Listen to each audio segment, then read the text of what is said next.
Hello and welcome to another AKA video.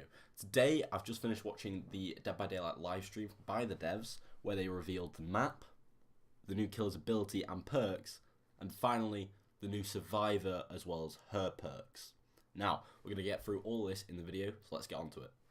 So first of all we have the new map. It's based in the Redwood Forest, so it will be in that map rotation.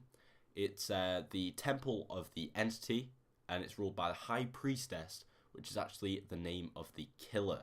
So in this map, it has a middle section, which is the temple itself. The temple has multiple layers and also has a crypt at the bottom.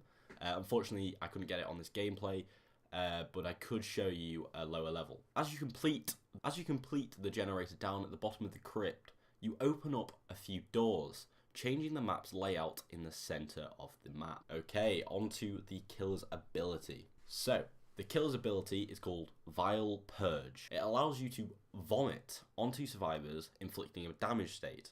It will also infect the survivors with a plague.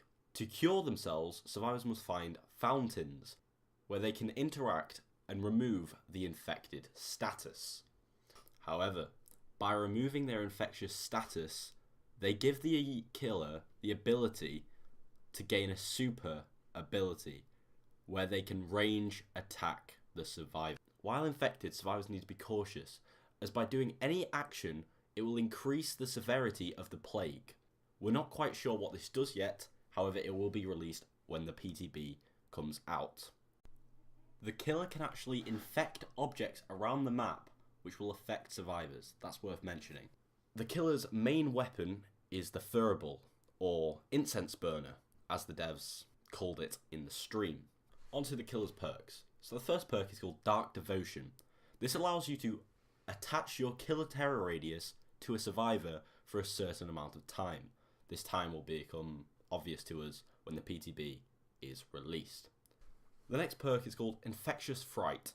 As the killer, when you down a survivor and another survivor is near, I don't know what that precise value is yet, but it'll be released when the PTB is out, they will release a scream, allowing you to see their aura for a certain amount of time. The third perk is called Corrupt Intervention. The entity blocks 3 generators around the map which spawn furthest away from you. This allows the killer to patrol the generators near them, and it also protects them from gen rushes. Okay, now onto the survivor perk. So the first survivor perk is called Solidarity. This allows you to heal another survivor whilst healing yourself. The action rate is 50% for yourself and 100% for healing speed for you onto the survivor. The next perk is called Poised. Once completing a generator, you become poised, leaving no scratch marks for a certain amount of time. The final perk is called Head On.